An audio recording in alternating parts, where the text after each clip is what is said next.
I can just remember walking with Kelly in Da Nang, that's in Vietnam, and we had just finished a bus tour.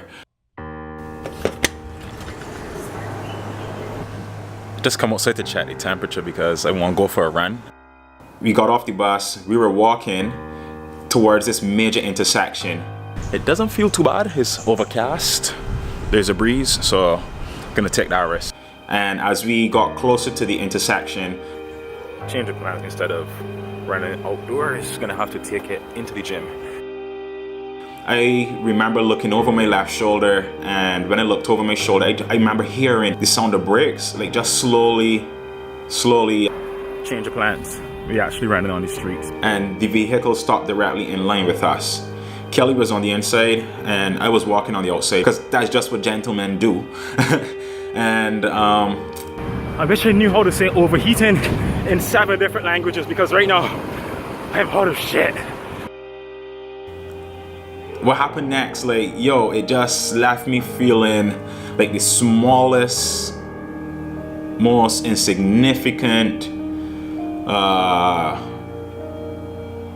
the least important, and anything that is diminutive of a person, that's what it felt in that moment.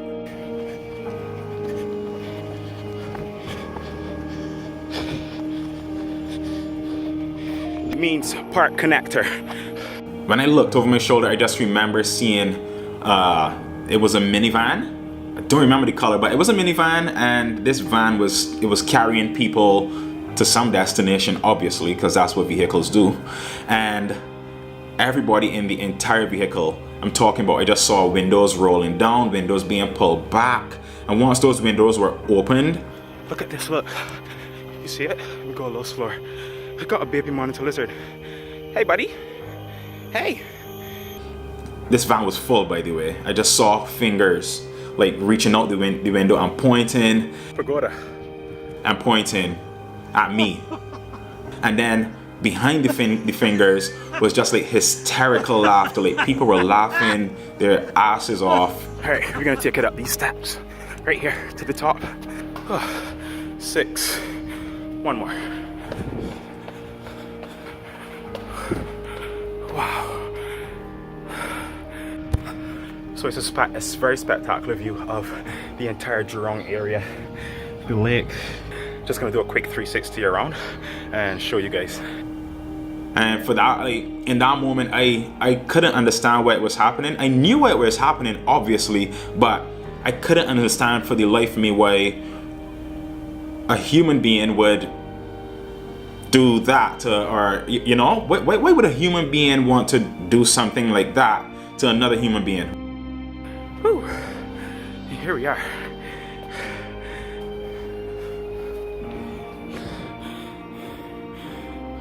But this is the world that we live in. There are tons of closed-minded, ignorant people in this world, and in that moment I felt like at my lowest point. I felt humiliated. I felt like I just wanted to turn into a puddle of water or a dog piss on that sidewalk and just stay there for the rest of the day. I just wanted to disappear. That is how I felt. Alright guys, so earlier you would have heard me mention these shoes, and not just mention them, but talk about how uncomfortable they are compared to my last pair of shoes. So there's a reason that I brought up the entire theme of being uncomfortable. Here's why. Woo! Alright, cool. Being uncomfortable. Now, maybe your experience might not be as humiliating as mine was, because discomfort comes in so many different forms. You got discomfort from the time we were born. You think about it, our mothers, mothers. The very thing that brings us into this world is a beautiful yet painful, uncomfortable situation for our mothers, especially. Also to us as kids, like coming out of a dark womb into a room full of bright lights and maybe people crying and screaming and laughter. That could be traumatic for us as well. But all I'm trying to say is, from the minute we were born, we experience discomfort, and until we die, discomfort will always be a part of our lives. So really and truly, there is no way around it. The only way we can get to the other side of discomfort is going through it, by embracing it for what it is, recognizing it for the lessons that it will teach us, and for the fact that discomfort also helps to take us to the next level. Like my shirt says, the next level. This is the opposite of being uncomfortable. Right? You're gonna be uncomfortable in one form or another. Pretty sure one of them feeling a little uncomfortable right now. And my guess is the one on the edge of the branch. Wow. Being uncomfortable is talking to this camera right now because it's vulnerable, you know what I mean? I'm gonna share some personal stories with you, some experiences, and there's a level of being uncomfortable with that, you know? Living here in Singapore, it's been an amazing experience, but it's also helped me to become comfortable with being uncomfortable. Now I say that because I come from Barbados, a tiny island where the majority of people look exactly like I do.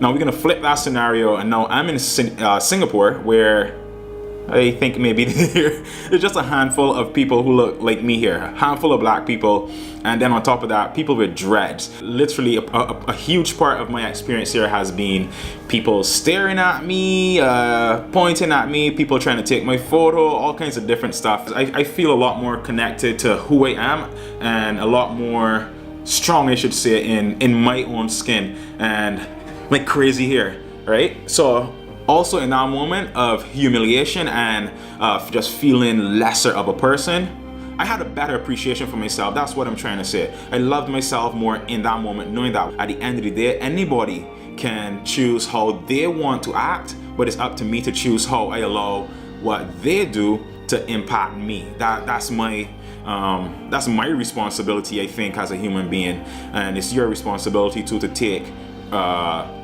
let's take ownership for how situations, external factors impact you.